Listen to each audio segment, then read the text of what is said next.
Bugün konumuz Saklı İstanbul. Evet, hepimizin aşık olduğu ve çok da tanımadığı aslında bu şehri sevgili Cem Akoğlu'la konuşacağız. Çünkü Cem Netflix'e bu sene ikinci sezonu yayınlanan Saklı İstanbul belgeselini çekti. Bu kadar sevdiğimiz, aşık olduğumuz, yaşadığımız, kendimize adadığımız neredeyse bu şehri çok da tanımıyoruz. Sen bize bu konuda yardımcı oluyorsun. Evet yani şöyle son zamanlarda bir ilgi olmaya başladı yani İstanbul'un kent tarihiyle ilgili. Halbuki bir kent müzemiz vesaire yok ama İstanbul Arkeoloji Müzesi olsun, Hmm. Topkapı olsun, Ayasofya olsun, Ayasofya'nın geçirdiği süreçler olsun. Gene insanlar hafta sonu bir etkinlik olarak buraları geziyorlar. Dolmabahçe, Sarıya olsun. Hepsi daha eskiye göre nazaran daha çok ziyaret edilir, daha çok gezilir oldu. Ama tabii ne kadar biliyoruz? Bu hani klasik laf vardır ya, gezen mi bilir, Gören daha mi? çok okuyan mı Okuyan mı bilir? bilir.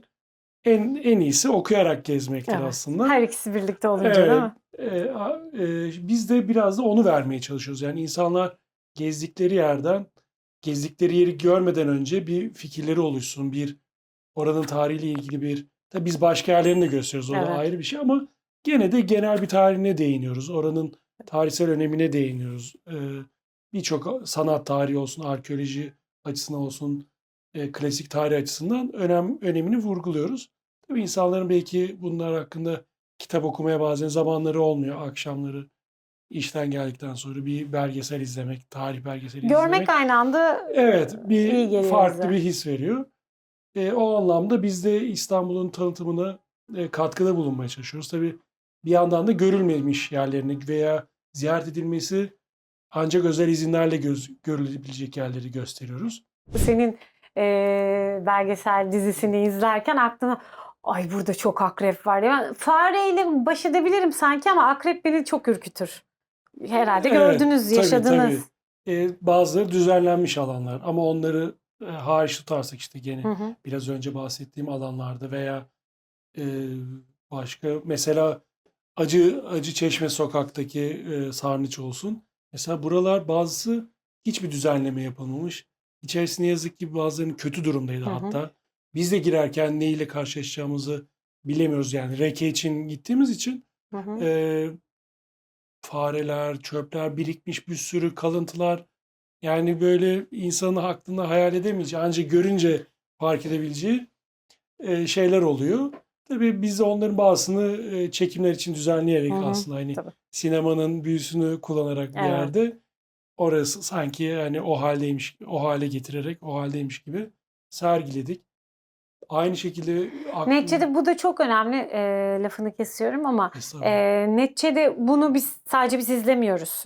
Yurt dışında da yayınlanıyor. İlk sezon yayınlandı, ikinci sezonda yayınlanacak. O yüzden de hani öyle olduğu gibi de çok da göstermemek gerekiyor. Biraz düzenlemek lazım dediğin gibi Tabii sinemanın. evet yani devletin ya da işte belediyelerin kontrolünde olan yerler tabii bakımlı, iyi Hı durumda ama hı. özel mülkiyette olanların öyle bir kaygısı yok Evet. yani ya da belki maddi imkanı yok. Onları kendimiz düzenleyerek mesela Yeni Kapı çok güzeldi. Hmm. Yeni Kapı'da bir mahallenin altı tamamıyla Osmanlı altyapılarından oluşuyor. 17. yüzyıl yapıları. Muazzam ve içeri girerken orada neyle karşılaşacağınızı bilemiyorsunuz. Çünkü orası aslında limanmış. Tabii. Yani limanın üzerine yapılmış ve orada bir rutubet var. İşte oranın kum malzemesi, yapı malzemesi farklı ve girdiğiniz zaman böyle ya yani burayı bu şekilde gösterirsek böyle bir korku filmi, tarih belgeselinden ziyade korku filmine dönüşür diye Evet. onların hepsini toparladık. Ama tabii o heyecan hissini de Hı kaybettirmeden hı. yansıtmaya çalıştık belgeselde. Bu Cağaloğlu tarafında Baker Han diye Hı geçen, hı. şu an restorasyon halinde olan bir yapının altında Roma hamamı muazzam. Onu gösterdik ilk defa. E, Bugün Ayasofya Müzesi olarak hizmet veren eski Tapu Kadastro binası ki o da Sultanahmet Hı Meydanı'ndadır. hı. Ve bir yapının kendisi de çok hoş bir yapı. Osmanlı neoklasik yapısı. Bir giriyorsunuz Ayasofya Müzesi diye. Hemen arkasında hipodromun devamı olan devasa altyapılar. Kültür ve Turizm Bakanlığı oradaki yapıyı keşfedince içindeki toprağı boşaltarak henüz ziyarete açılmadı ama bir iki müzeyle beraber o da açılabilir. Orayı ilk defa göster. Hatta üzerine akademik bir makale yazılabilmiş bile değil hali hazırda. Orayı göstermiş olduk ikinci sezonda. Yine Yedikulehisar'ı ama farklı tabii. Tabii. İstanbul'un farklı katmanlarını sergileyerek gösterme gayretindeyiz. Yani O yüzden adı Saklı İstanbul Saklı zaten. İstanbul. Bizden saklanan, bizim böyle bir hemen çıplak gözle görmediğimiz. Göremeyeceğimiz veya İngilizce'deki ismiyle işte Layers of Istanbul. Hı hı. İstanbul'un göremediğimiz katmanlarını, çünkü İstanbul tarih boyunca üst üste medeniyetler gelip başka şeyler inşa ettiği için hani bir Roma gibi bir Roma formumuz yok yani Hı hı, hani evet. bir Efes harabesi gibi gidip gezemiyorsunuz. Bütün yapılar başka yapıların ya altında kalmış veya farkındalarmış mesela. Böyle efsaneler vardır ya, işte buradan girdim Sarayburnu'ndan çıktım Evet. falan filan. Doğru mu onlar? Yani aslında Cem. şöyle doğru, şöyle doğru değil. Öyle insanın geçebileceği şekilde tüneller daha az var. Hı hı. Bu tünellerin büyük bir kısmı Sarnıç arasındaki su dengesini kurabilmek için veya o suyu dağıtmak için yapılmış. Bazıları ise yapının mesela Ayasofya'da gösterdiğimiz altyapı binanın neme karşı veya dış faktörlere karşı daha sağlam olabilmesi için bir e, koruyucu altyapı Hı olarak hı. dizayn edilmiş. Bunlar zamanla bir tünele ya da kaçış şeyine dönüştürülmüş. Mutlaka kullanılmıştır mesela Ayasofya'daki, orası saray bölgesi olduğu için diyorum. Roma'nın, İstanbul'un eski büyük sarayı da orada olduğu için Hı diyorum. hı. Kullanılmıştır ama bugün onların, o tünellerin çoğuna özel eğitim alıp girmek lazım. Yani Tabii. bu mağarayı ziyaret edenler, işte hani onun eğitimini alan insanlar var. Ancak onların yönlendirmesiyle veya sadece onlar girebilir. Bizim ekipmanlarla bile girmemiz ya da benim girebilmem çok da mümkün değildi. Tabii. Bir de şöyle bir şey de var. Çoğu bu tünel gibi gördüğümüz yapılar daha sonra yapılan modern binaların temelleriyle kesilmiş durumda. Hmm. Onun için çoğunu göremiyoruz ama İlber Hoca'dan mesela duymuştuk. Ayasofya'daki tüneller Topkapı'nın içine kadar uzanıyormuş. Hmm.